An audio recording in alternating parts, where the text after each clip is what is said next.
نحمده ونصلي ونسلم ونبارك على سيدنا رسوله الحبيب الكريم وعلى آله وصحبه أجمعين. أما بعد فأعوذ بالله من الشيطان الرجيم. بسم الله الرحمن الرحيم. قال الله تبارك وتعالى في القرآن المجيد والفرقان الحميد: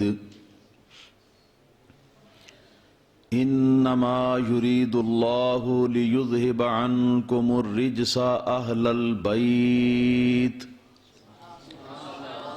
ويطهركم تطهيرا. صدق الله العظيم.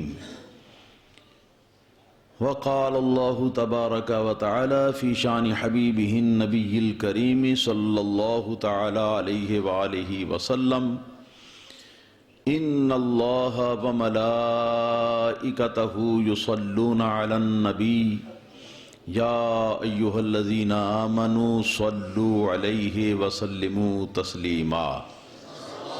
الصلاة والسلام عليك يا سيدي يا رسول الله وعلى آلك وأصحابك يا سيدي يا حبيب الله.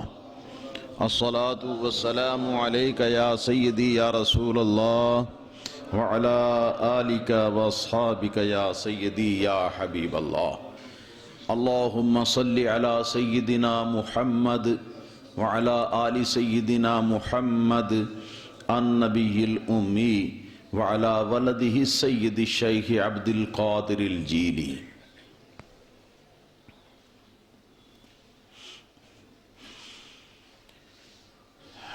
معزز و محترم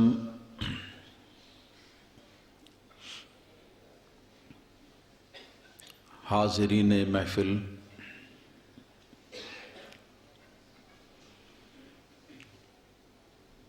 الحمدللہ مجھ سے پہلے میرے برادر عزیز القدر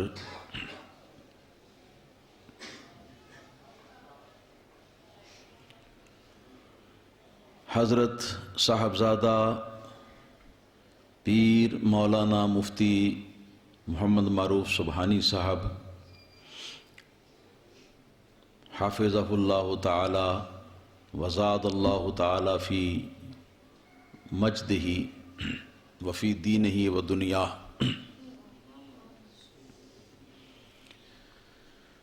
نہایت احسن انداز میں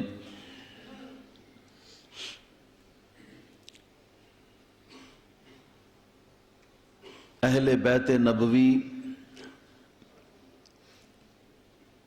بالخصوص شہدائے کربلائے معلی رضوان اللہ تعالی علیہم اجمعین کی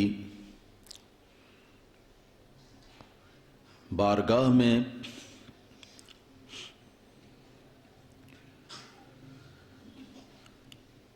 خراج عقیدت پیش کر رہے تھے، جسے آپ سب حضرات نے پوری توجہ اور انہماک کے ساتھ سماعت فرمایا۔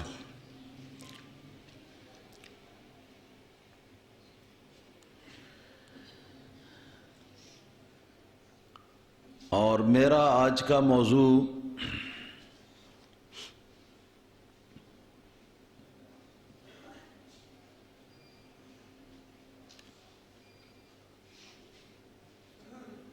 سنی شیعہ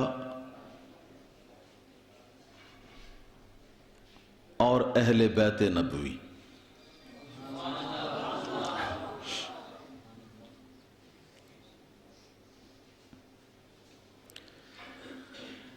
میں نے اسی لیے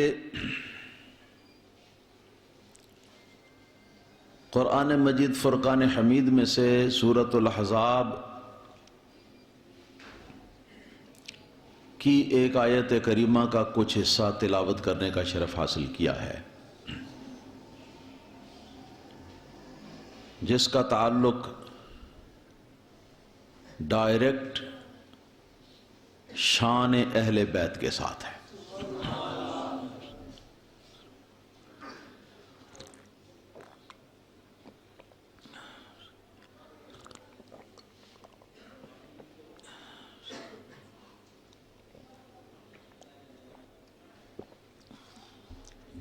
الحمدللہ رب العالمین۔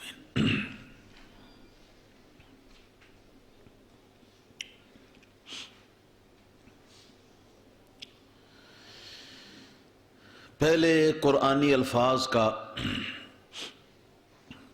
ترجمہ سماعت ہو، برکت کے لیے الفاظ کی تلاوت بھی دوبارہ کر لیتے ہیں۔ رب تعالی نے فرمایا انما یرید اللہ لیذہب عنکم الرجس اہل البیت وَيُطَهِّرَكُمْ تَطْهِيرًا۔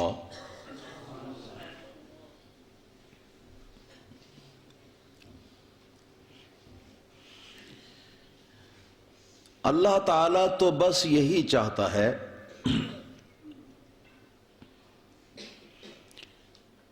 کہ تم سے ناپاکی کو دور کر دے، اے اہل بیت نبوی، اور تم کو خوب پاک اور ستھرا بنا دے۔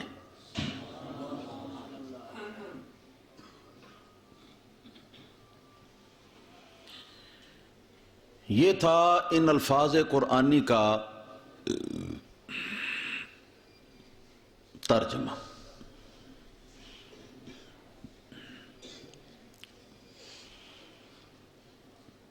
اب سب سے پہلے ہم نے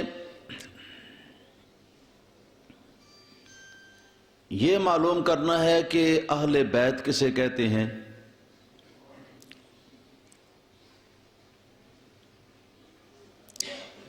تو یہاں 3 الفاظ ہیں۔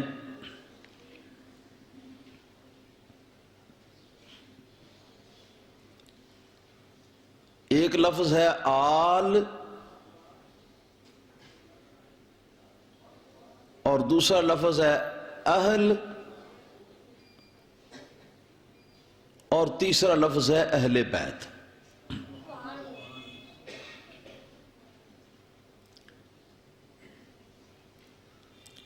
یہ لفظ 3 مختلف ہیں،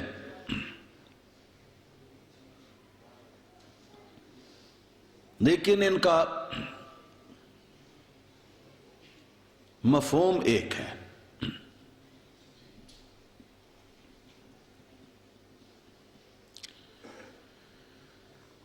تو اہل بیت کے لفظ کا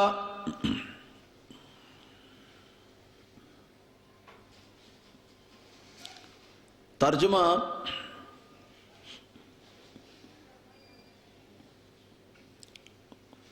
لغت عربی کے ماہرین نے جو کیا ہے، کیونکہ یہ عربی زبان کا لفظ ہے، وہ یہ ہے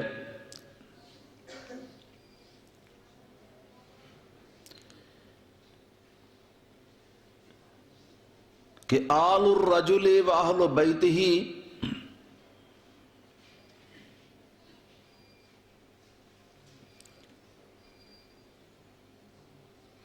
ازواجہ و اولادہ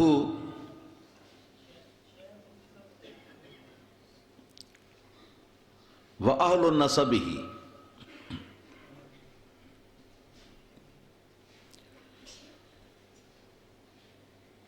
کہ لفظ اہل بیت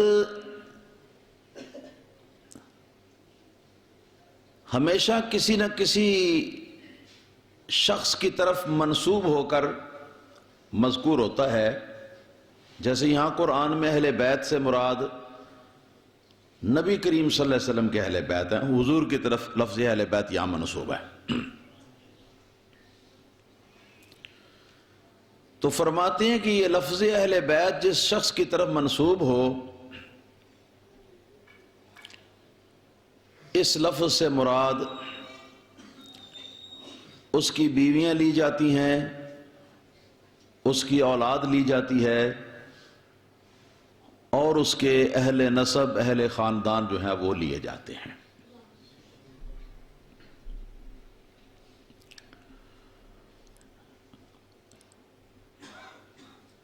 اگر میں چاہوں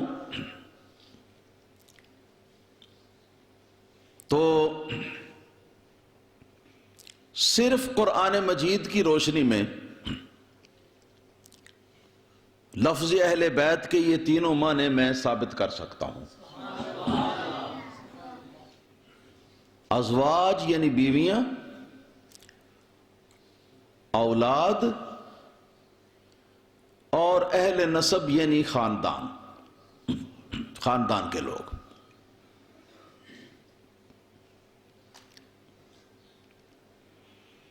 بحمدہ تعالی قرآن و سنت سے بھی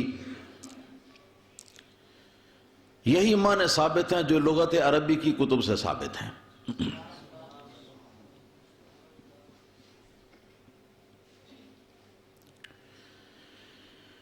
اور ان کی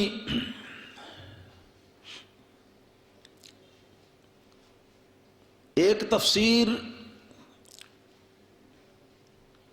شیخ محقق شاہ عبد الحق محدث دہلوی رحمۃ اللہ تعالی علیہ نے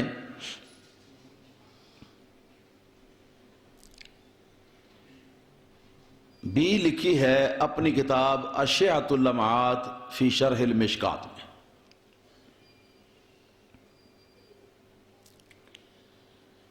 آپ کا فرمانا ہے کہ نبی کریم صلی اللہ تعالی علیہ وسلم کے اہل بیت تین قسم کے ہیں۔ نمبر ایک، اہل بیت سکونت۔ نمبر دو، اہل بیت ولادت۔ اور نمبر تین، اہل بیت قرابت۔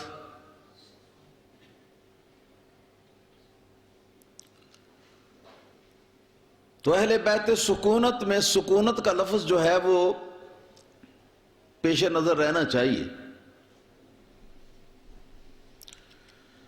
سکونت کا مطلب ہوتا ہے رہائش کرنا۔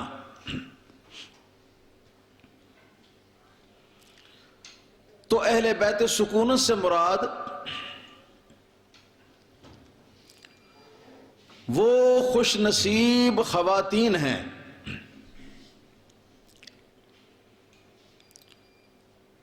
جن کی پیدائش تو چاہے کسی بھی دوسرے مقام پر ہوئی تھی، جن کا اپنا خاندان بھی چاہے کوئی اور تھا، لیکن ان خوش نصیب خواتین کو جناب محمد الرسول اللہ صلی اللہ تعالی علیہ وسلم نے اپنی زوجیت میں لیا، اپنی بیوی بن کے رہنے کا شرف عطا فرمایا، اور سرکار کے ساتھ شادی ہونے کے بعد وہ عورتیں حضور ہی کے گھر میں سکونت پذیر رہیں۔ یہ اہل بیت سکونت۔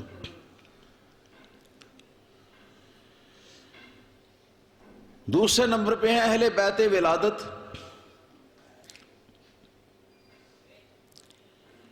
یہ وہ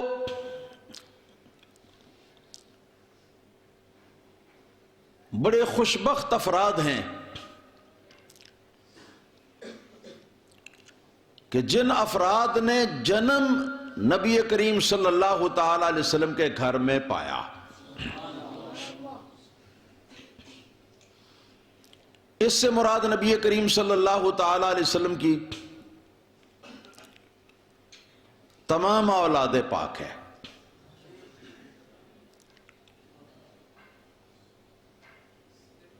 صاحبزادوں کی تعداد کے بارے میں مورخین کے کئی اقوال ہیں، سب سے زیادہ تعداد کا قول وہ ہے جس میں نبی کریم صلی اللہ تعالی علیہ وسلم کے 4 صاحبزادے بتائے گئے،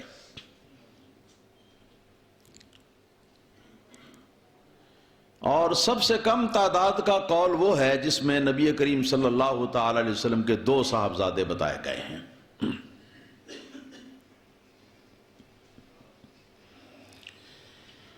ان 4 کے نام ہیں سیدنا قاسم، سیدنا طیب، سیدنا طاہر، سیدنا ابراہیم رضی اللہ تعالی عنہم۔ جو حضرات 2 صاحبزادوں کے قائل ہیں وہ کہتے ہیں کہ حضور کے صاحبزادے 2 ہی تھے، بڑے صاحبزادے کا نام قاسم تھا اور چھوٹے صاحبزادے کا نام ابراہیم تھا۔ ابراہیم ماریہ قبطیہ کے بطن اطہر سے، قاسم حضرت خدیجہ الکبریٰ رضی اللہ تعالی عنہا کے شکم اطہر سے، اور کہتے ہیں وہ جو طیب اور طاہر کے الفاظ آئے ہیں تو وہ دراصل حضرت قاسم کے القاب ہیں، کہ پیار سے کبھی حضرت قاسم کو نبی پاک صلی اللہ علیہ وسلم طیب فرما دیا کرتے تھے، کبھی طاہر فرما دیا کرتے تھے۔ تو یہ صاحبزادگان جتنے بھی ہیں یہ سرکار کے اہل بیت ولادت ہیں۔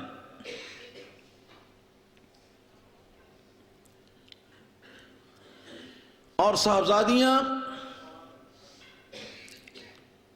تمام مورخین کی تصریح اور اتفاق کے مطابق، خواہ وہ مورخین شیعہ ہوں یا وہ مورخین سنی ہوں، سب نے بیک زبان ہو کر ایک ہی بات لکھی ہے کہ نبی کریم صلی اللہ تعالی علیہ وسلم کی 4 شہزادیاں تھیں، 4 شہزادیاں، اور چاروں حضرت بی بی خدیجہ الکبریٰ رضی اللہ تعالی عنہا کے بطن اطہر سے تھیں۔ بڑی شہزادی کا نام ہے سیدہ زینب، اور سب سے چھوٹی صاحبزادی کا نام ہے سیدہ فاطمہ، اور 2 صاحبزادیاں ان کے درمیان میں ہیں جن کے نام ہیں رقیہ، سیدہ رقیہ اور سیدہ ام کلثوم رضی اللہ تعالی عنہن۔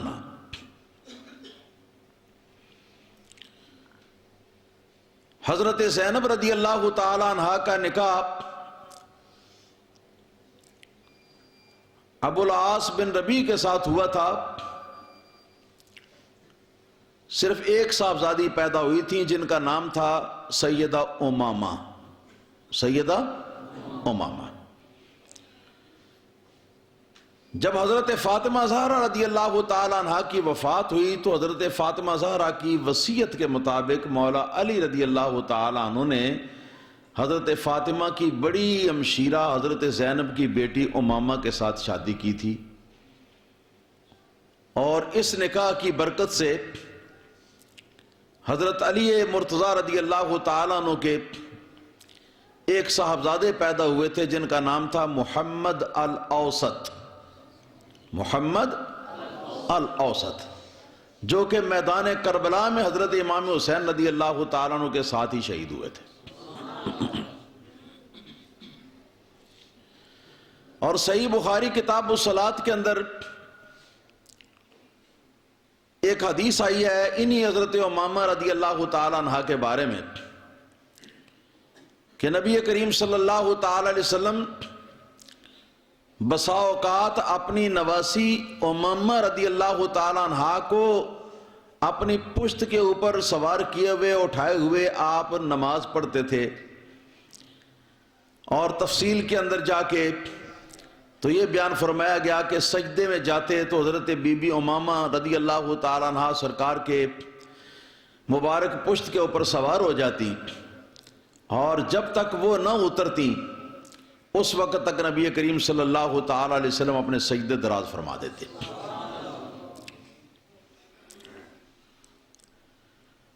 حضرت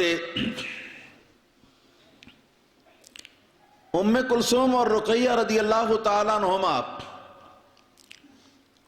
حضرت سیدنا عثمان بن عفان ذو النورین رضی اللہ تعالیٰ عنہ کی نکاح میں آئی تھی، یکے بعد دیگرے، اور ایک صاحبزادے بھی ان میں سے ایک شہزادی سے پیدا ہوئے تھے جن کا نام تھا حضرت زید بن عثمان رضی اللہ تعالیٰ عنہ، مگر آگے ان کی نسل نہیں چلی۔ چوتھی صاحبزادی سیدۃ النساء اہل الجنہ طیبہ طاہرہ صابرہ شاکرہ حضرت بی بی فاطمہ زہرا رضی اللہ تعالیٰ عنہا تھی،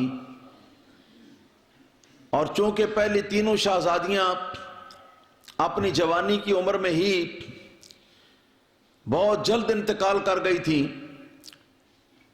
اور نرینہ اولاد میں سے بھی کوئی باقی نہ رہا تھا، وہ بھی وفات پا چکی تھی، تو ایک وقت وہ آیا کہ جس زمانے میں سرکار کی اولاد صرف ایک عدد بی بی فاطمہ زندہ باقی بچیں، باقی کوئی نہیں تھی۔ تو سب صاحبزادوں کی محبت اور صاحبزادیوں کا پیار وہ سارا کا سارا پھر نبی کریم صلی اللہ علیہ وسلم کا حضرت بی بی فاطمہ رضی اللہ تعالیٰ عنہا کے اندر جمع ہو گیا۔ اور آگے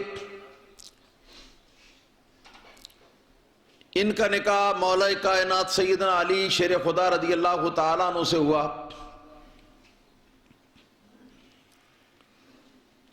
اور دو صاحبزادے اور دو صاحبزادیاں آپ نے جنم دی۔ بڑے صاحبزادے کا نام سیدنا حسن، چھوٹے صاحبزادے کا نام سیدنا حسین رضی اللہ تعالیٰ عنہما، اور بڑی صاحبزادی کا نام حضرت زینب، اور چھوٹی صاحبزادی کا نام حضرت بی بی ام کلثوم، کہ شیعہ اور سنی روایات کے مطابق حضرت علی اور حضرت فاطمہ زہرا کی اس صاحبزادی بی بی ام کلثوم رضی اللہ تعالیٰ عنہ کا نکاح حضرت عمر فاروق اعظم رضی اللہ تعالیٰ عنہ کے ساتھ ہوا تھا۔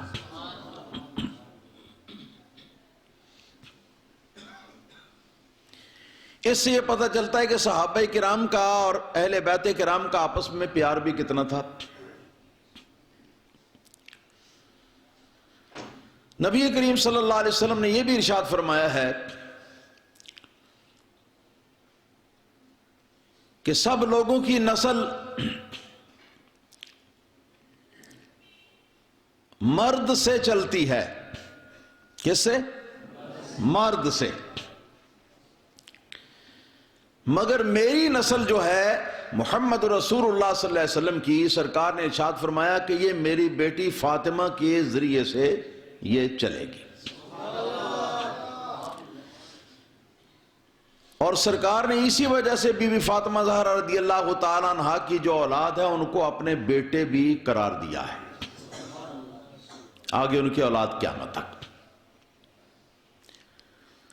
تو یہ سب لوگ نبی کریم صلی اللہ تعالیٰ علیہ وسلم کے اہل بیت ولادت ہیں۔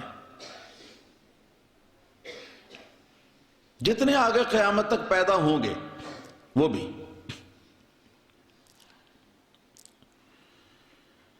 اور تیسری قسم اہل بیت کی اہل بیت قرابت ہے۔ اہل قرابت سے مراد، اہل بیت قرابت سے مراد نبی کریم صلی اللہ تعالیٰ علیہ وسلم کے اہل خاندان ہیں، یعنی حضور کے دادا جان حضرت عبد المطلب رضی اللہ تعالیٰ عنہ کی نسل سے جتنے لوگ پیدا ہوئے یا قیامت تک پیدا ہوں گے وہ سب نبی کریم صلی اللہ علیہ وسلم کے اہل بیت قرابت میں ہیں، مگر ایک شرط ہے۔ وہ شرط یہ ہے کہ صحیح العقیدہ مسلمان ہو، تب وہ اہل بیت نبی میں شمار ہوگا، تب اس کو سید بھی ہم کہیں گے، تب اس کو نبی پاک صلی اللہ علیہ وسلم کی آل بھی کہیں گے۔ لیکن اگر بد مذہب ہو گیا اور بد مذہبی میں اس مقام پر پہنچ گیا کہ جس مقام پر کہ ایمان ختم ہو جاتا ہے اور کفر جو ہے وہ ثابت ہو جاتا ہے، لازم ہو جاتا ہے، تو ایسا شخص جو ہے اس کا نبی کریم صلی اللہ علیہ وسلم کے اہل بیت کے اندر یا آپ کی آل کے اندر یا سیدوں کے اندر کوئی حق حقوق نہیں، اس کا شرف سادات جو ہے وہ بھی ختم ہو گیا، اس کا شرف اہل بیت بھی ختم ہو گیا، اس کا شرف آل بھی ختم ہو گیا، اور وہ شخص جو ہے وہ ابد الآباد تک جہنم کے اندر رہے گا، وہ سرکار کا اہل بیت نہیں۔ اس پر بھی دلائل قرآن سے دیے جا سکتے ہیں، احادیث سے بھی دیے جا سکتے ہیں، مگر وقت کے اختصار کے پیش نظر ہم بات کو آگے بڑھا کے لے جا رہے ہیں۔ تو یہ تین قسمیں اہل بیت کی آپ حضرات نے سماعت فرمائی، شیخ محقق شاہ عبدالحق محدث دہلوی رحمۃ اللہ علیہ کی زبانی۔ جی پہلے نمبر پہ اہل بیت سکونت، یہ کون ہے؟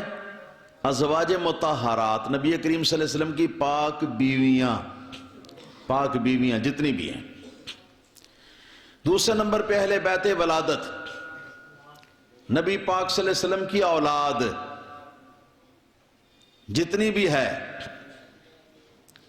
قیامت تک جتنی بھی ہوگی، مگر شرط یہ ہے کہ ایمان سے خارج نہ ہو۔ ایمان سے خارج ہو گیا تو شرعی طور پر نبی کریم صلی اللہ علیہ وسلم کی اولاد ہونے کا شرف ختم ہو گیا۔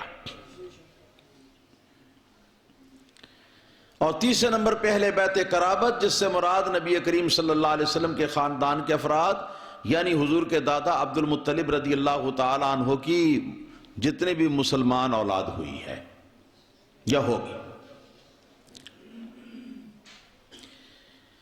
یہ تفصیل اہل بیت کرام کی آپ نے سماعت فرمائی۔ اہل بیت نسب کے اندر یا اہل بیت قرابت کے اندر نبی پاک صلی اللہ تعالی علیہ وسلم کے دو چچا جان بہت زیادہ مشہور ہیں، حضرت حمزہ شیر خدا رضی اللہ تعالیٰ عنہ اور حضرت عباس رضی اللہ تعالیٰ عنہ، اور اسی اہل بیت قرابت کے اندر مولا علی رضی اللہ تعالیٰ عنہ بھی اسی مد میں حضور کے قرابت دار یا حضور کی آل یا اہل بیت بنتے ہیں۔ اور اسی مد میں حضرت عقیل بن ابی طالب رضی اللہ تعالیٰ عنہ جو حضرت علی مرتضیٰ کے بھائی تھے تو وہ بھی شامل ہوتے ہیں۔ حضرت جعفر طیار بھی اسی گروپ کے اندر شامل ہوتے ہیں۔ حضرت عبداللہ بن عباس رضی اللہ تعالیٰ عنہما بھی اسی گروپ کے اندر شامل ہوتے ہیں، اور باقی جتنی بھی حضور کے دادا عبد المطلب کی اولاد ہے قیامت تک، بشرطے کہ ان کو ایمان جو ہے ان کے پاس ہو۔ یہ سب اہل بیت نبی۔ اور کس کے نزدیک؟ نمبر ایک عربی لغت کے ماہرین کے نزدیک، جیسے پہلے بتا چکا۔ نمبر دو قرآنی دلائل کے لحاظ سے بھی۔ نمبر تین حدیث نبوی کے دلائل کے لحاظ سے بھی۔ اور چونکہ ان تین اہم دلائل سے یہ ثابت ہے کہ اہل بیت نبوی سے مراد یہ سب افراد ہیں، تو یہی عقیدہ اہل سنت و جماعت نے بھی اللہ تعالیٰ کے فضل و کرم سے اختیار کیا۔ اور اب آپ یہ کہہ سکتے ہیں کہ بفضل ہی تعالیٰ ہم اہل سنت و جماعت کے نزدیک بھی یہ سارے خوش نصیب افراد جو ہیں جن کا تذکرہ ہوا یہ اہل بیت ہیں۔ بات آپ کے سمجھ میں آ گئی؟ اچھا، تو بات ہو رہی ہے اہل بیت کی، عقیدہ بیان ہوا سنیوں کا، اور ہمارا عنوان کیا ہے؟ شیعہ نہ سنی، پہلے سنی پھر شیعہ اور اہل بیت۔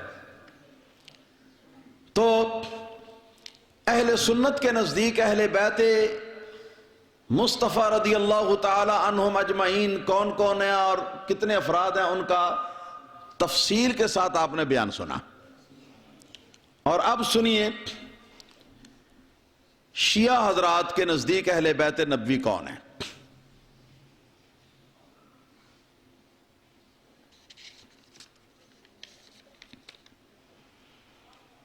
یہ میرے ہاتھ میں جو کتاب ہے آپ کو نظر آ رہی ہوگی، عقائد الشیعہ۔ یہ شیعہ حضرات کے ثقۃ الاسلام، شیعہ حضرات کے مولانا سید ظفر حسن صاحب امروہوی کی تصنیف ہے، جس میں انہوں نے بڑے سلیس انداز میں عام لوگوں کے لیے شیعہ مذہب کے عقیدے لکھے ہیں، جس کو عام شیعہ جو ہیں وہ پڑھ سکیں اور سمجھ سکیں۔ اس میں انہوں نے اس کتاب کے صفحہ نمبر 39 پہ عنوان دیا ہے 13واں عقیدہ اہل بیت رسول صلی اللہ علیہ وسلم، یعنی 13واں عقیدہ جو ہے ہمارا شیعوں کا، اس کے اندر بیان ہوگا ہمارے عقیدے کا نبی پاک صلی اللہ علیہ وسلم کے اہل بیت کے بارے میں، کہ رسول اللہ صلی اللہ علیہ وسلم کے اہل بیت کون ہیں۔ اس کے بعد آگے لکھتے ہیں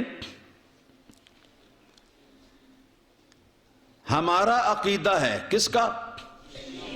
ہاں، ہمارا عقیدہ ہے کہ اہل بیت رسول، ذرا گنتے جانا، اہل بیت رسول حضرت علی، حضرت فاطمہ، امام حسن، امام حسین، کتنے ہو گئے؟ 4، اور 9 امام اولاد امام حسین سے ہیں۔ 4 اور 9 13۔ یہ 13 افراد جو ہیں یہ اہل بیت نبوی ہیں ان کے مذہب میں۔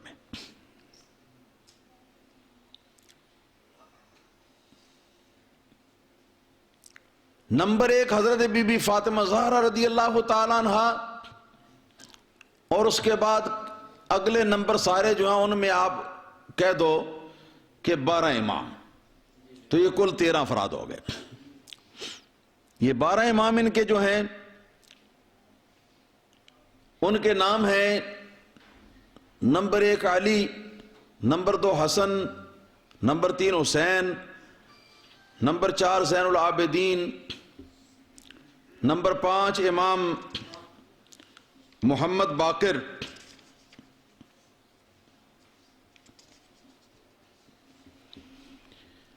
کتنے ہو گئے تھے؟ اور نمبر 6 امام جعفر صادق، اور نمبر 7 امام موسیٰ کاظم، نمبر 8 امام علی رضا، نمبر 9 امام محمد نقی، امام علی نقی، اور نمبر 10 امام محمد تقی، نمبر 11 امام حسن عسکری، اور نمبر 12 امام محمد مہدی۔ ان 12 افراد کو اور 13ویں حضرت بی بی فاطمہ زہرا رضی اللہ تعالیٰ عنہ ساتھ ملا لیجئے، تو ان کو شیعہ حضرات کہتے ہیں کہ یہ اہل بیت ہیں، یہ اہل بیت ہیں۔ مگر ان کا اہل بیت ہونا ہمارے نزدیک بھی، جیسا کہ آپ سماعت کر چکے ہیں کہ ہم بھی ان کو اہل بیت مانتے ہیں، کیونکہ ہم نے جو اہل بیت کی قسمیں بتائیں ان کے اندر یہ بھی داخل ہیں۔ ہم ان کے اہل بیت ہونے سے انکاری نہیں، مگر وہ ان کو اہل بیت کہتے ہیں. اور لکھا ہے اسی کتاب کے صفحہ نمبر 39 پہ کہ ان کے علاوہ اور کوئی اہل بیت میں داخل نہیں. یہی آل رسول، یہی ذریت رسول اور ذوی القربہ بھی کہلاتے ہیں. وہ کچھ سمجھے آپ کے نہیں سمجھے؟ یعنی ذریت رسول بھی، ذریت حالانکہ اولاد کو کہتے ہیں، تو اولاد رسول بھی ان کے نزدیک یہ 13 افراد ہیں، اور رسول اللہ صلی اللہ علیہ وسلم کے قرابت دار بھی یہی 13 افراد ہیں، اور آل رسول بھی یہی 13 افراد ہیں، اور اہل بیت نبی بھی یہی 13 افراد ہیں. 14ویں کسی فرد کا نام اہل بیت کے اندر شامل نہیں. اب بات آپ کی سمجھ شریف میں کچھ آ گئی. سنی، شیعہ اور اہل بیت. کہنے کو ہر کسی کا دعویٰ ہے کہ میں اہل بیت کو زیادہ مانتا ہوں،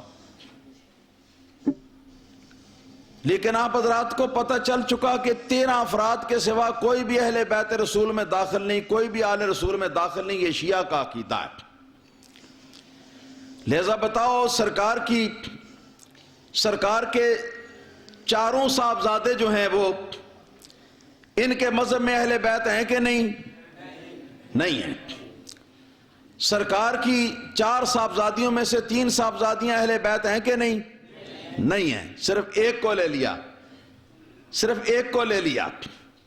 اور آگے بی بی فاطمہ زہرا رضی اللہ تعالی عنہ کی اولاد کتنے افراد ہیں؟ بولو، بھول جاتے ہو. 4. 2 صاحبزادے حسنین کریمین رضی اللہ تعالی عنہما، اور 2 صاحبزادیاں زینب اور ام کلثوم رضی اللہ تعالی عنہما. تو ان 4 اولاد میں سے شیعہ حضرات کے مذہب کے مطابق صرف حضرت حسن اور حضرت حسین یہ ذریت نبوی ہیں، یہ آل رسول ہیں، یہ اہل بیت نبوی ہیں، اور باقی بی بی زینب رضی اللہ تعالی عنہ اور بی بی ام کلثوم رضی اللہ تعالی عنہ یہ دونوں شہزادیاں جو ہیں یہ اہل بیت کے اندر داخل نہیں ہیں. اور اسی طرح مولا علی رضی اللہ تعالیٰ عنہ کی جتنی اولاد ہوئی ہے، آپ کی اولاد ایک روایت کے مطابق 9 صاحبزادیاں اور 18 صاحبزادے، ایک روایت کے مطابق، اور بھی روایتیں ہیں. تو ان میں سے صرف 2 حسن اور حسین ہی اہل بیت نبوی ہیں، باقی ان کے علاوہ ان کے مذہب کے اندر کوئی بھی اہل بیت نہیں. اسی طرح حضرت امام حسن رضی اللہ تعالیٰ عنہ کی اولاد میں جو خوش نصیب پیدا ہوئے ہیں، امام حسن کی اولاد جتنی آپ کی صلب سے لے کر تا قیامت پیدا ہونے والی ہے، امام حسن کی پوری اولاد میں سے کوئی ایک فرد بھی ان حضرات کے مذہب میں اہل بیت نہیں. حضرت امام حسین کی اولاد میں سے صرف ایک امام زین العابدین اہل بیت ہیں، اور باقی جتنے ان کے صاحبزادے ہیں، جتنے ان کی صاحبزادیاں ہیں، ان میں سے کوئی بھی اہل بیت نبوی نہیں. اور اسی طرح باقی ائمہ کے بارے میں بھی آپ جن کے انہوں نے نام گنوائے، ان کے باقی بھائی بہن جو ہیں وہ اہل بیت نبوی ہونے کی اہلیت نہیں رکھتے، وہ اہل بیت آل رسول ہونے کی اہلیت وہ نہیں رکھتے، بلکہ یہ مخصوص چند افراد جن پر شیعہ حضرات کی نظر ٹک گئی ہے، شیعہ حضرات جن کو ماننا چاہتے ہیں، بس انہی کو اہل بیت وہ بنانا چاہتے ہیں، انہی کو آل رسول قرار دیتے ہیں. ان کے علاوہ ان کے نزدیک کوئی بھی آل رسول نہیں. تو فرق واضح ہو گیا کس بات کا؟ کہ اہل بیت کو زیادہ کون مانتا ہے؟ کیوں جناب؟ ہمارے نزدیک اہل بیت اتنے افراد ہیں کہ ان کی گنتی بھی نہیں ہو سکتی، اور ان کے نزدیک اہل بیت جو ہیں وہ نبی پاک صلی اللہ علیہ وسلم کے بعد سے لے کر تا قیامت صرف کل 13 افراد ہیں، اور 14واں کوئی فرد حضور کی ذریت اور حضور کی آل اور حضور کا اہل بیت ہونے کی اہلیت رکھتا ہی نہیں۔ اس سے پتہ چلا کہ اہل بیت کا اصل میں گستاخ کون ہے، بے ادب کون ہے۔ جو اہل بیت کرام کے افراد ہم نے گنوائے تو وہ بھی عربی لغت کے اعتبار سے، قرآن کی روح سے اور حدیث کی روح سے اور شیعہ مذہب کے دلائل کی روح سے بحمدہ تعالی ہم ان کو اہل بیت ثابت کرتے ہیں جن افراد کو۔ تو ان افراد میں سے صرف 13 افراد کو انہوں نے مان لیا قیامت تک، اور 13 افراد سے بڑھ کر آگے 14واں کوئی فرد ان کے نزدیک اہل بیت نہیں۔ بتاؤ اتنی زیادہ تعداد میں اہل بیت کرام جو ہیں ان کا انکار کس نے کیا؟ سنی نے کیا یا شیعہ نے کیا؟ اور ہمارا عقیدہ اس سلسلے میں 2 ٹوک اگر سننا چاہتے ہو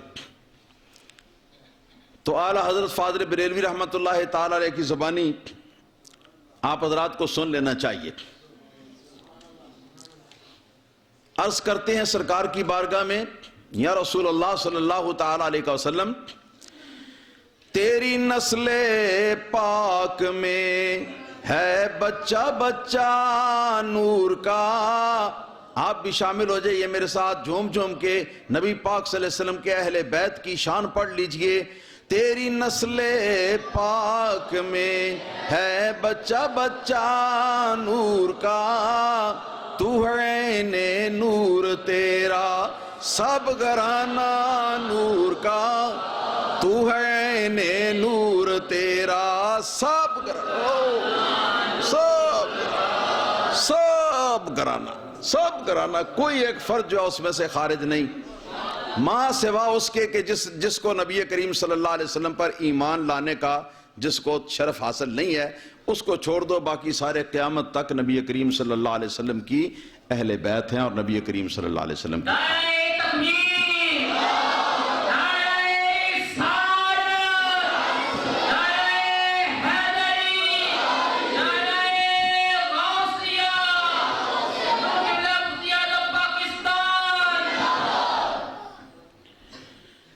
اور اب میں یہ عرض کروں نہایت اختصار کے ساتھ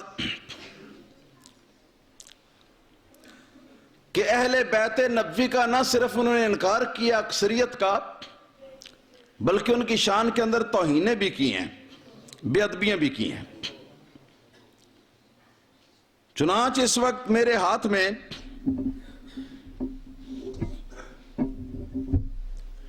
یہ کتاب روضہ کافی ہے،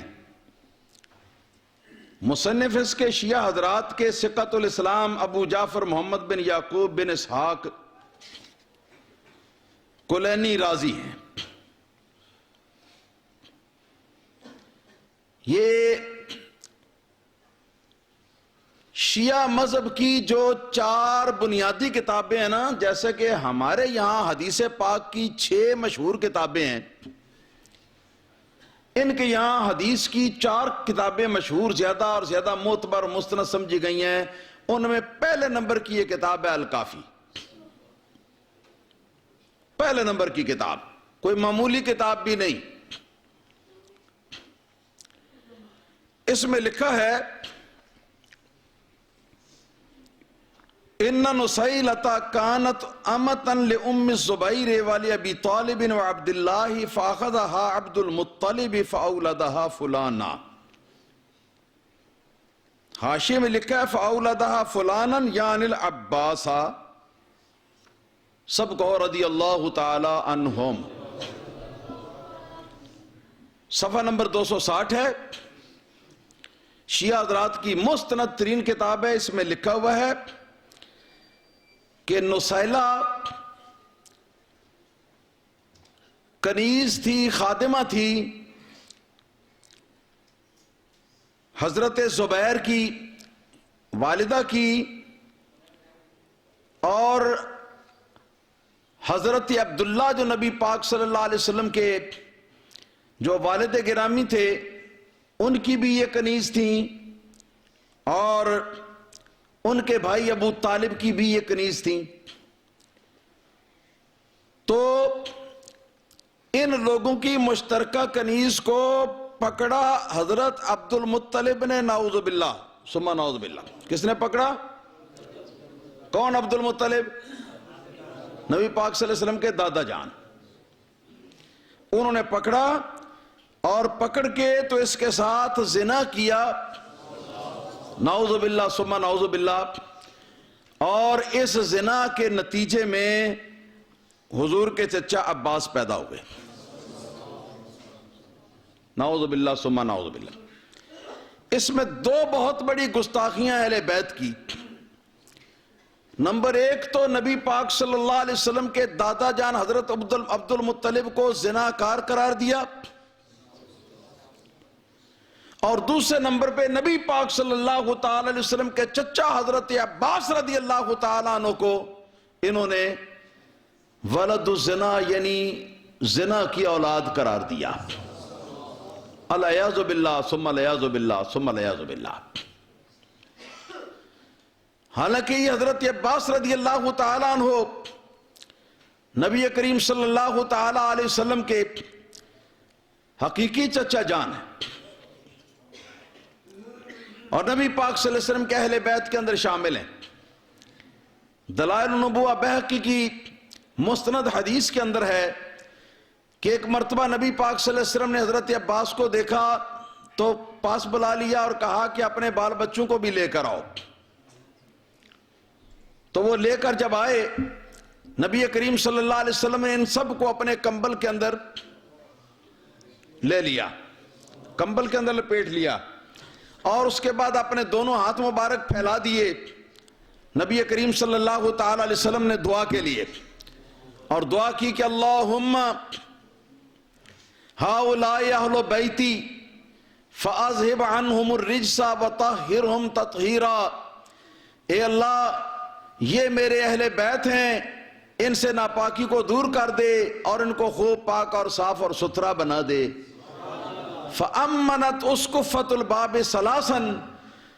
امام بہقی اس حدیث کے اندر درج کرتے ہیں اور نقل فرماتے ہیں، نبی کریم صلی اللہ علیہ وسلم کے زبان اقدس سے یہ دعا نکلی تو دروازے کی جو چوکھٹ تھی اس میں سے آمین آمین آمین کی 3 بار آواز بلند ہوئی کہ اللہ اس دعا کو قبول فرما. یہ وہ حضرت عباس رضی اللہ تعالیٰ عنہ ہیں، نبی کریم صلی اللہ تعالیٰ علیہ وسلم کے پیارے چچا جان. نعوذ باللہ، ان کو ولد الزنا یعنی زنا کی اولاد قرار دیا، اور حضرت عبد المطلب رضی اللہ تعالیٰ عنہ کو نعوذ باللہ ثم نعوذ باللہ زانی قرار دیا. دوسرے نمبر پہ ازواج مطہرات جو ہیں وہ ان کے نزدیک تو اہل بیت میں ہیں ہی نہیں، وہ تو ہمارے نزدیک اہل بیت میں. اور ان میں سے سب سے پہلی ہستی حضرت سیدنا خدیجۃ الکبریٰ رضی اللہ تعالیٰ عنہ کی ہے. اور ان کے بارے میں کون نہیں جانتا، چھوٹے چھوٹے بچے بھی جانتے ہیں کہ وہ پہلے سے شادی شدہ تھیں، ان کی پہلے شوہر سے اولاد بھی تھی مگر بیوہ ہو چکی ہوئی تھیں. تو ان کی عمر 40 برس کی تھی، نبی پاک صلی اللہ علیہ وسلم کی عمر 25 برس کی تھی جب ان دونوں کا آپس میں عقد ہوا، نکاح ہوا. اور پھر نبی پاک صلی اللہ علیہ وسلم کی ساری اولاد کو سوا حضرت ابراہیم کے باقی ساری اولاد کو انہی حضرت خدیجہ رضی اللہ تعالیٰ عنہ نے جنم دیا حضور کے لیے. کتنی خوش نصیب خاتون ہیں نبی پاک صلی اللہ علیہ وسلم کے اہل بیت میں سے اور نبی پاک صلی اللہ علیہ وسلم کے ازواج میں سے بھی وہ کہ جن کا درجہ بہت بلند و بالا. ساری دنیا جانتی ہے کہ پہلے ان کے شوہر سے ان کی کچھ اولاد بھی تھی، جس کو حضور کے نکاح میں جب آئیں تو ساتھ اس اولاد کو بھی نبی پاک صلی اللہ علیہ وسلم پالتے رہے اور اپنی اولاد علیحدہ ہوئی. تو اب یہ جو بات میں نے عرض کی ہے، یہ بات شیعہ حضرات کی کتاب حیات القلوب کے اندر بھی لکھی ہوئی موجود ہے، ملا باقر مجلسی کے قلم سے، کہ ان کے پشلگ اولاد بھی تھی. ذرا بات ذہن میں رکھنا، بھول نہ جانا. ذہن میں ہے؟ اچھا، اب یہی کتاب عقائد الشیعہ صفحہ نمبر 38 پر لکھا ہوا ہے کہ ہمارا عقیدہ ہے کہ جناب خدیجہ جب حضرت کی زوجیت میں آئیں تو باکرہ یعنی کنواری تھیں، اور حوالہ دیا ہے کتاب مناقب ابن شہر آشوب کا حوالہ دیا ہے، اپنی بہت بڑی ایک مستند کتاب کا اس نے حوالہ دیا، اور وہ کتاب بھی میری لائبریری کے اندر موجود ہے، اور اس کے اندر یہ حوالہ جو ہے وہ موجود ہے، میں نے خود دیکھا ہے، اس کے اندر بھی موجود ہے کہ جب سرکار نبی کریم صلی اللہ علیہ وسلم کے نکاح میں حضرت بی بی خدیجہ الکبریٰ آئیں تو آپ کیا تھیں؟ کنواری تھیں۔ یہ عقیدہ ہے ان کا، کہتے ہیں کہ ہمارا یہ عقیدہ ہے۔ اور دوسری طرف یہ بھی لکھا ہے کہ نبی پاک صلی اللہ علیہ وسلم کے نکاح میں جب آئیں تو پچھلے اولاد سے پچھلے خامد سے جو ان کی اولاد تھی وہ بھی نبی پاک صلی اللہ علیہ وسلم کی زیر تربیت آئی۔ یہ بھی شیعہ حضرات نے اپنی کتابوں کے اندر لکھا ہے۔ اب ان دونوں باتوں کو جمع کریں تو نتیجہ کیا نکلتا ہے؟ کتنی بڑی یہ بھاری بکواس ہے۔ حضرت ام المومنین خدیجہ رضی اللہ تعالی عنہ کی شان میں ایک طرف ان کو حضور کے نکاح میں آنے کے وقت کنوارا کہا، دوسری طرف اس کنواری کی پچھلے شوہر سے اولاد بھی قرار دی۔ وہ کوئی سمجھے آپ کہ نہیں سمجھے؟ کنواری کے یہاں جو اولاد ہو تو وہ کیا کون سی اولاد ہوتی ہے؟ وہ حلالی ہوتی ہے، حرامی ہوتی ہے؟ وہ حرامی ہوتی ہے نا، تو اولاد حرامی ہوئی۔ تو خود حضرت بی بی خدیجہ الکبریٰ رضی اللہ تعالیٰ عنہ نعوذ باللہ ثم نعوذ باللہ ثم نعوذ باللہ من ذالک، وہ فاحش اور زناکار ٹھہری، نعوذ باللہ، اور حرام کی اولاد جنم دینے والی ٹھہری۔ لا حول ولا قوت الا باللہ العلی العظیم۔ یہ صرف 2 سیمپل میں نے دکھائے ہیں آپ کو شیعہ حضرات کی کتابوں میں سے اہل بیت کے بارے میں، کہ اہل بیت کے بارے میں صرف یہی نہیں کہ وہ اہل بیت کی اکثریت کے منکر ہیں، ان کو اہل بیت مانتے ہی نہیں، بلکہ یہ کہ ان کی شان کے اندر یہ حد درجہ یہ گستاخی اور بے ادبی اور توہین بھی کرتے ہیں، جس سے کہ ہمارا کوئی تعلق نہیں، ہم اس سے برات کا اظہار کرتے ہیں، اور ہم یہ کہتے ہیں کہ یا اللہ پاک تیرے نبی کی آل کے جو گستاخ ہیں ان پر ہم لعنت بھیجتے ہیں۔ مولانا حسن رضا خان بریلوی رحمۃ اللہ تعالی علیہ کے مطابق آؤ ہم سب مل کے پڑھ لیتے ہیں۔ اہل بیت پاک سے گستاخیاں بے باکیاں، اہل بیت پاک سے گستاخیاں بے باکیاں، لعنت اللہ علیکم، لعنت اللہ علیکم دشمنان اہل بیت، لعنت اللہ علیکم، لعنت اللہ علیکم دشمنان اہل بیت۔ اختصار کو ملحوظ رکھتے ہوئے میں نے صرف یہ 2 حوالے جو ہیں وہ آپ حضرات کے سامنے پیش کیے ہیں، جہاں انہوں نے نبی کریم صلی اللہ تعالی علیہ وسلم کے خاندان کے لوگ، آپ کے اہل بیت کرام کی منہ بھر کر ان کی شان میں گستاخی کی ہے، کہ اس سے بڑھ کر گستاخی متصور نہیں ہو سکتی۔ اب پتہ چل گیا آپ کو سنی، شیعہ اور اہل بیت کا مطلب کیا ہے، یعنی اہل بیت کے ساتھ عقیدہ یا عقیدت سنیوں کی کیا ہے اور شیعوں کی کیا ہے، اس فرق کو جو ہے وہ میں نے کلیئر کرنا تھا۔ تو آئیے اس سے ذرا آگے بڑھتے ہیں۔ یہ تو وہ اہل بیت نبی تھے کہ جن کو انہوں نے اہل بیت مانا ہی نہیں، تو ارے جن کو مانا ہے، جن 13 کو، تو اب ان کے بارے میں بھی ان لوگوں نے ان کی شانوں کے اندر بھی توہینیں کی ہیں، بے ادبیاں کی ہیں، گستاخیاں کی ہیں۔ اس کا ایک سیمپل اور اس کا ایک نمونہ جو ہے وہ آپ حضرات ملاحظہ فرمائیں۔ یہ میرے پاس تفسیر قمی ہے، جلد نمبر 2 ہے، صفحہ نمبر 278 ہے۔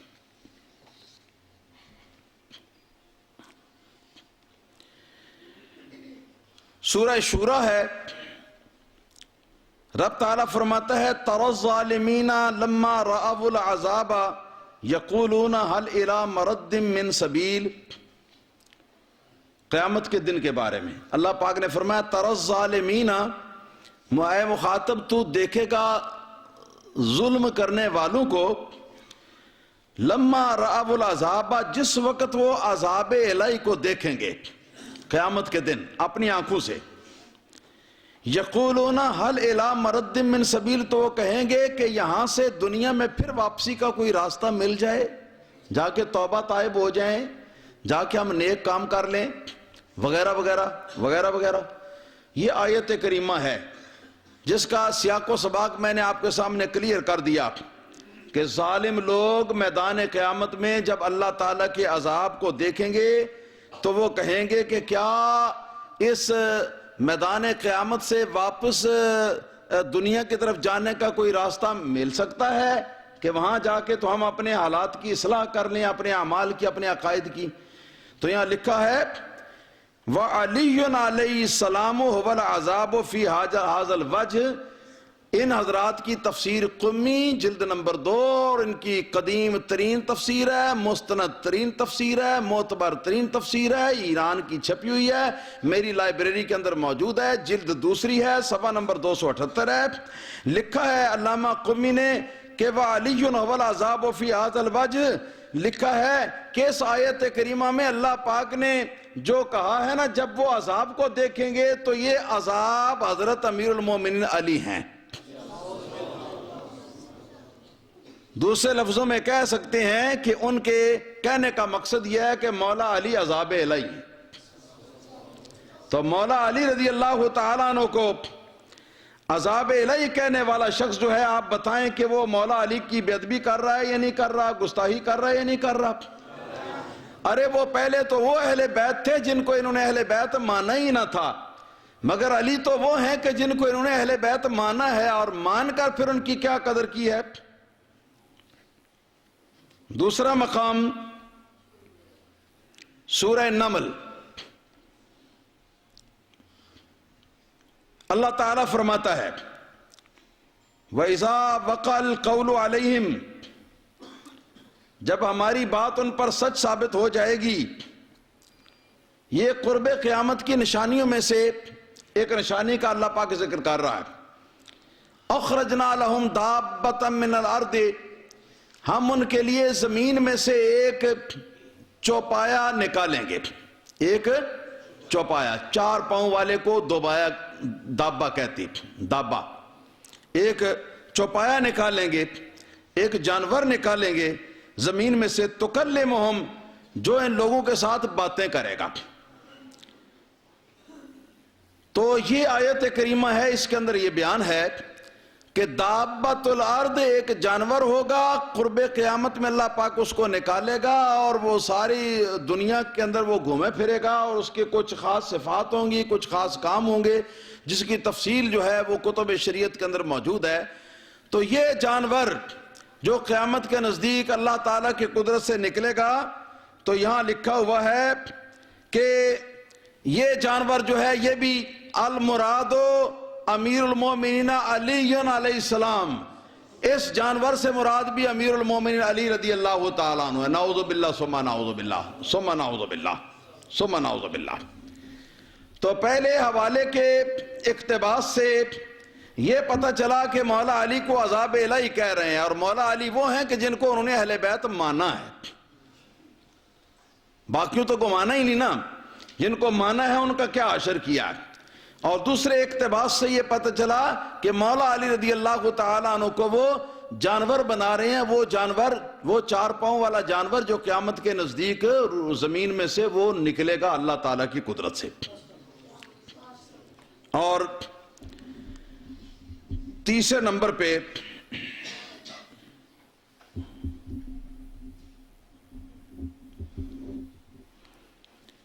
انہی مولا علی رضی اللہ تعالیٰ عنہ کے بارے میں کتاب کا نام ہے فروع کافی، جلد نمبر 5، صفحہ نمبر 556، صفحہ نمبر 556۔ یہ کافی جو ہے یہ وہی ان کے مذہب کی مستند جو کتابیں بنیادی 4 ہیں ان میں سے پہلی کتاب ہے. اس میں حضرت امام باقر رضی اللہ تعالیٰ عنہ کی طرف یہ جھوٹ منسوب کیا ہے کہ ان سے کوئی شخص بات کر رہا تھا تو انہوں نے کچھ باتیں ایسی کی کہ جن کے بارے میں سائل نے اعتراض کیا. سائل نے یہ پوچھا کہ مولا علی کا زمانہ خلافت بھی گزرا, مولا علی نے ان باتوں کو کلیئر کیوں نہیں کیا, ان باتوں کی وضاحت کیوں نہیں کی, بہت ساری ناحق باتیں جو مولا علی سے پہلے پھیلا دی گئی تھیں ان کو مولا علی نے واضح کیوں نہیں کیا. تو یہ سائل کہتا ہے قلت ما منعہ ان یبین ذلک للناس, مولا علی کے لیے کیا رکاوٹ تھی کہ وہ ان باتوں کو, ان حق کی باتوں کو لوگوں کے سامنے بیان کرتے جن کو کہ پہلے خلفاء نے نعوذ باللہ ثم نعوذ باللہ بقول شیعہ کے یہ تلبیس کر دیا تھا اور یہ کہ ناحق باتیں جو ہیں پھیلا دی تھیں دنیا کے اندر. فقالا, تو لکھا ہے کہ امام محمد باقر نے کہا نعوذ باللہ ثم نعوذ باللہ ثم نعوذ باللہ خشیہ اللہ یطاع, حضرت علی کو ان باتوں کے افشا کرنے سے اور واضح کرنے سے یہ امر مانے تھا کہ آپ کو ڈر تھا کہ اگر میں ان باتوں کی وضاحت کروں تو لوگ پچھلے جو 3 خلفاء ہیں ان کی باتوں پر یقین کریں گے اور میری بات کو مسترد کر دیں گے اور میری بات سے انکار کر دیں گے, میری بات کو تسلیم نہیں کریں گے. اس وجہ سے مولا علی رضی اللہ تعالیٰ نے اس ناحق کو ناحق ہی رہنے دیا اور اس کا جو اصل چہرہ ہے اس کو واضح نہیں کیا. وَلَوْ أَنَّ عَلِيًّا, سنو علی کے ماننے والوں کی بات سنو, ذرا دل تھام کے سنو. وَلَوْ أَنَّ عَلِيًّا ثَبَتَتْ لَهُ قَدَمَاهُ أَقَامَ کتاب اللہ والحق كُلَّهُ, لکھا ہے کہ نعوذ باللہ ثم نعوذ باللہ اگر مولا علی جو ہے وہ ثابت قدم رہتے حق پر, اگر مولا علی حق پر ثابت قدم رہتے تو اللہ تعالیٰ کی کتاب کو بھی اور سارے کے سارے حق کو مولا علی رضی اللہ تعالیٰ عنہ قائم کر دیتے اور نافذ کر دیتے. مفہوم کیا کہ مولا علی رضی اللہ تعالیٰ عنہ کتاب اللہ کو قائم کرنے کے لیے آپ ثابت قدم نہیں تھے, مولا علی رضی اللہ تعالیٰ عنہ سارے حق کو واضح کرنے کے لیے اور حق کو قائم کرنے کے لیے آپ ثابت قدم نہیں تھے. نعوذ باللہ ثم نعوذ باللہ مولا علی رضی اللہ تعالیٰ عنہ کو امام مان کر تو مولا علی رضی اللہ تعالیٰ عنہ کے بارے میں یہ دعویٰ کرنا, مولا علی رضی اللہ تعالیٰ عنہ کے بارے میں یہ کہنا کہ وہ حق کو قائم کرنے کے لیے اور دین کو اور جو درست بات ہے اس کو ثابت کرنے کے لیے وہ ثابت قدم ہی نہیں تھی, ان کے پاؤں جو ہیں وہ ڈگمگا گئے تھے. نعوذ باللہ ثم نعوذ باللہ, تو یہ ہے ان کا ان اماموں کو ماننا, جس کو مانا اس کو بھی اس کے قدموں کو بھی ڈگمگاتا ہوا مانا کہ وہ حق پر ان کے قدم بھی قائم نہیں تھے, حق کو قائم کرنے کے لیے اللہ کی کتاب کو قائم کرنے کے لیے ان کے قدم قائم نہیں تھے. نعوذ باللہ ثم نعوذ باللہ ثم نعوذ باللہ. اور اب مزید آگے چلیے, مزید آگے چلیے. میرے ہاتھ میں اس وقت شیعہ حضرات کی کتاب ہے جس کا نام ہے کافی, جلد نمبر 2 ہے. یہ وہی ان کی 4 مستند ترین کتابوں میں سے پہلی کتاب ہے. اس میں لکھا ہوا ہے کہ اگر کوئی کہے کہ مولا علی کو گالی دو تو پھر گالی دے دینی چاہیے. نعوذ باللہ ثم نعوذ. یہ وہ ہیں جن کو مانا ہے اہل بیت, اور جن کو نہیں مانا تو ان کی تو خیر بات ہی نہ کرو. لکھا ہے کہ مولا علی نے یہ کہا انکم ستدعون الی سبی فسبونی, تمہیں کہا جائے گا کہ مجھ علی کو گالی دو, فسبونی تو تم مجھ کو گالی دے دینا. نعوذ باللہ ثم نعوذ باللہ. صفحہ نمبر 219 ہے ان کی کتاب کافی. تو یہ اچھا امام ہے کہ بوقت ضرورت اس کو گالیاں بھی دے لو. نعوذ باللہ ثم نعوذ باللہ. اور جو گالیاں نہ دے وہ مولا علی کا بے فرمان ہوا، اور جو گالیاں دے وہ مولا علی کا تابع دار ہو گیا۔ نعوذ باللہ ثم نعوذ باللہ۔ اب میں ان گالیوں کی کوئی مثال بھی آپ کے سامنے رکھتا ہوں، لیجئے۔ یہ کتاب ہے تفسیر قمی، شیعہ حضرات کی مستند ترین کتاب، جلد نمبر 1 ہے، ایران کی چھپی ہوئی ہے، صفحہ نمبر اس کا 35 ہے جی، 35۔ سورہ بقرہ کے اندر ایک آیت آئی ہے، آپ حضرات نے اکثر سنی ہوگی، طالب علم تو جانتے ہی ہوں گے۔ ان اللہ لا یستحیی ان یضرب مثلا ما بعوضۃ فما فوقها۔ یہ مکڑی کے جالے کی، وہ پنجابی جنہوں بمبویا کہندے نے، بمبویا عربی دے چونوں ہائک کہندے نے، یعنی جلایا، کیونکہ وہ تو انہوں پتہ ہے کہ جال بندہ ہے، جالا بندہ ہے۔ تو اللہ پاک نے سورۃ العنکبوت کے اندر اس مکڑی کے جالے کا تذکرہ فرمایا۔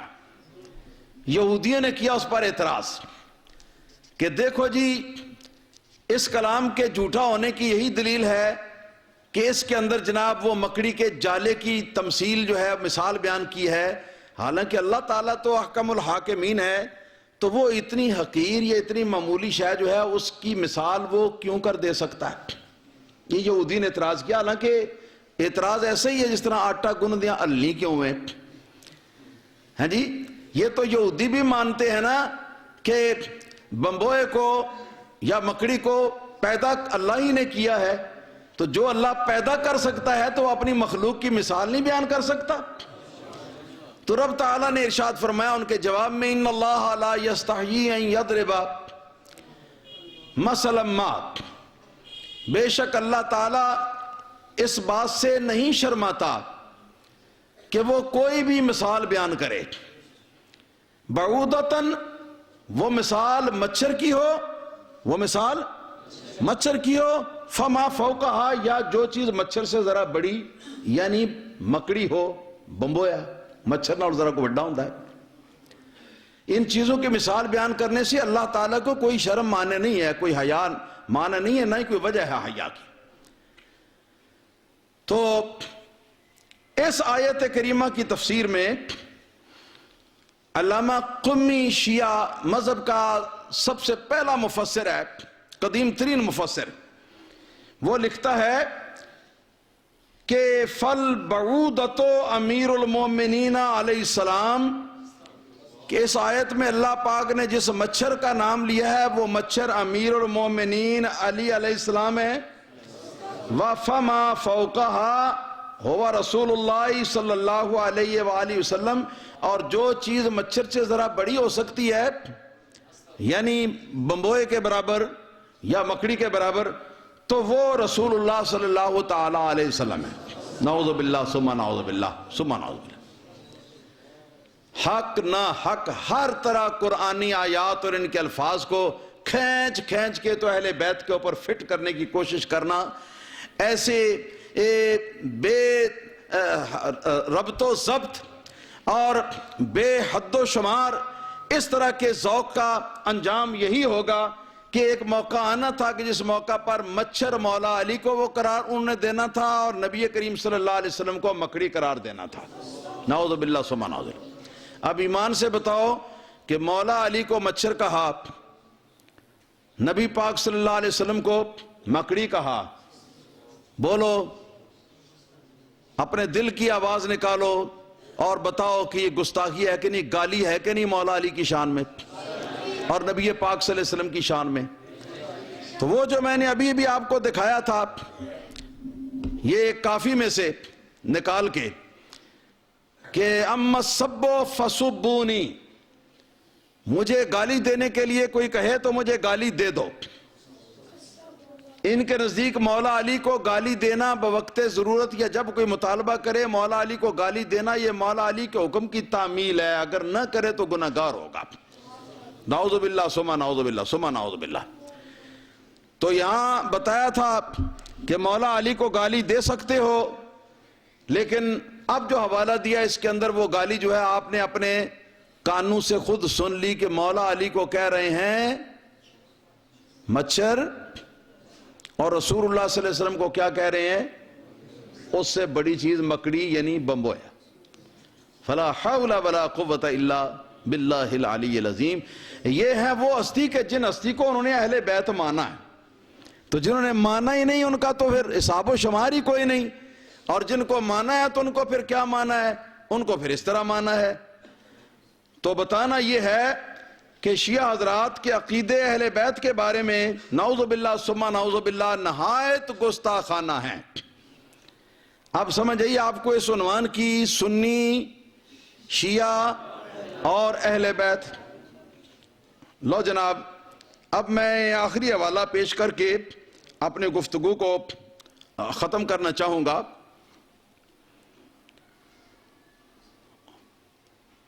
اس سے پہلے ایک بات ذرا سمجھ لیں۔ متع یہ ایک نکاح ہے شیعہ مذہب میں، ہمارے مذہب میں نہیں۔ متع شیعہ مذہب میں ایک نکاح، اس کی شرطیں دو ہیں۔ ایک تو یہ کہ جو مرد اور عورت آپس میں متع کریں تو وہ ٹائم ضرور مقرر کر لیں کہ ایک دن، 2 دن، ہفتہ، مہینہ، 2 مہینے، یعنی ٹائم مقرر کریں گے تو متع ہوگا، یہ نکاح متع ہوگا، ورنہ متع نہیں ہوگا۔ اور دوسری شرط یہ ہے کہ اس کی اجرت ضرور مقرر کر لیں۔ کیا مقرر کر لیں؟ اجرت، مزدوری عورت کی وہ مقرر کر لیں۔ اور وہ کتنی ہے؟ وہ کہتے ہیں کہ کم از کم وہ پانی کا ایک پیالہ بھی ہو سکتا ہے اس متع کی مزدوری۔ اسی طرح یہاں تک لکھا ہے کہ ایک لب بھر کے جو یا آٹا وہ اگر دے دے تو یہ بھی متع کی اجرت ہو سکتی ہے۔ اس طرح لکھا اگر ان میں سے کوئی چیز بھی نہ ملے تو پھر ایک مسواک ہی دے دے، ہاں جی، تو یہ بھی متع کی اجرت ہو سکتی ہے۔ پھر یہ لکھا ہے کہ جس طرح نکاح ہوتا ہے نا، جو شرعی نکاح، اس نکاح کے اندر گواہوں کی ضرورت ہوتی ہے، بغیر گواہوں کے نکاح نہیں ہو سکتا، ہاں جی۔ تو کہتے ہیں کہ یہ متع جو ہے اس کے شرائط میں سے ہے کہ گواہ کوئی نہیں ہونا چاہیے، بغیر گواہوں کے ہونا چاہیے، یعنی خفیہ طریقے سے کوئی مرد ہو کوئی عورت ہو جتنی دیر کے لیے چاہیں وہ اجرت مقرر کر کے تو اپنا وقت ٹپا لیں۔ نعوذ باللہ ثم نعوذ باللہ ثم نعوذ باللہ۔ اور اس متع کا انہوں نے بڑا بڑا ثواب جو ہے وہ لکھا ہوا اپنی کتابوں کے اندر۔ من لا یحضر الفقیہ کتاب ان کی میری لائبریری کے اندر ان کی 4 بنیادی کتابوں میں سے ایک کتاب ہے، وہ موجود ہے، جس میں لکھا ہوا ہے کہ متع نبی کریم صلی اللہ علیہ وسلم کی سنتوں میں سے ایک سنت ہے۔ نعوذ باللہ ثم نعوذ باللہ ثم۔ اور لکھا ہے کہ جس شخص نے متع نہیں کیا اس نے رسول اللہ صلی اللہ علیہ وسلم کی ایک سنت کو پورا نہیں کیا۔ نعوذ باللہ ثم نعوذ باللہ ثم نعوذ باللہ۔ یہ وہ تو متع کہتے ہیں، اور ہماری سمجھ میں تو یہ آتا ہے کہ زنا خالص ہے، یہی زنا کرنے والے بھی کرتے ہیں۔ جا کے دیکھو جہاں جہاں رنڈیاں بیٹھتی ہیں لاہور میں یا اور جگہوں پہ، تو ان کا کیا ہوتا ہے؟ ٹائم مقرر ہوتا ہے اور اجرت مقرر ہوتی ہے، اور گواہ کوئی نہیں ہوتا۔ نعوذ باللہ ثم نعوذ باللہ۔ یہ ہے جی متع۔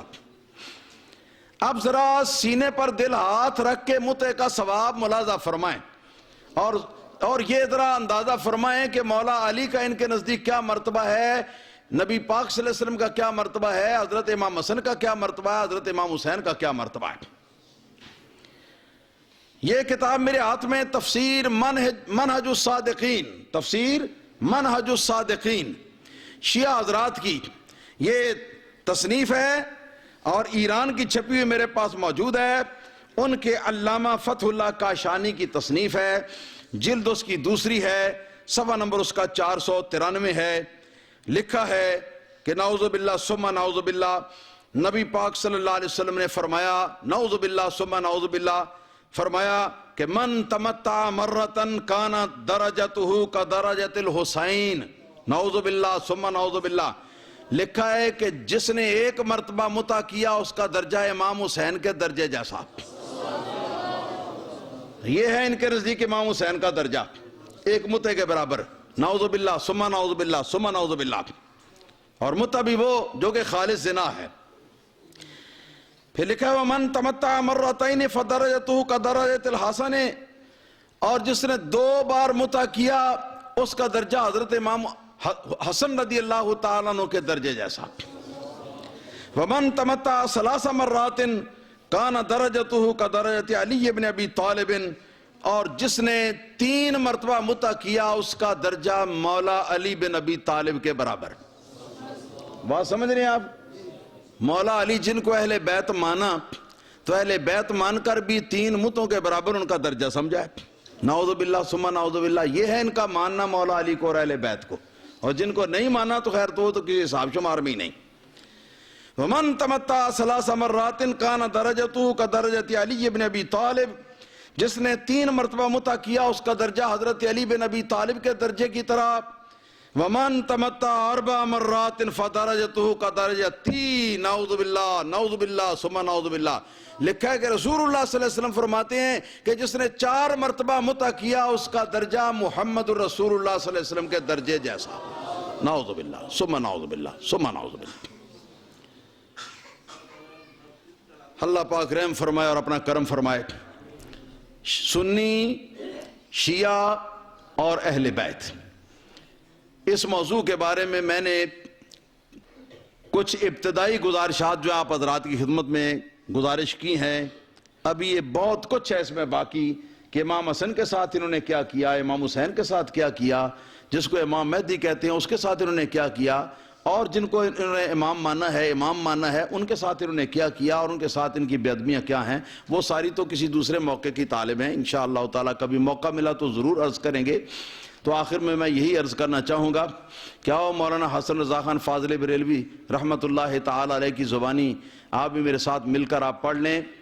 اہل بیت پاک سے گستاخیاں بے باکیاں، اہل بیت پاک سے گستاخیاں بے باکیاں، لعنت اللہ علیکم دشمنان اہل بیت، لعنت اللہ علیکم دشمنان اہل بیت، باغ جنت کے ہیں بہرے مدح خانے اہل بیت، باغ جنت کے ہیں بہرے مدح خانے اہل بیت، اور تم کو مجدہ نار کا اے دشمنان اہل بیت، اور بے ادب گستاخ فرقے کو سنا دے اے حسن،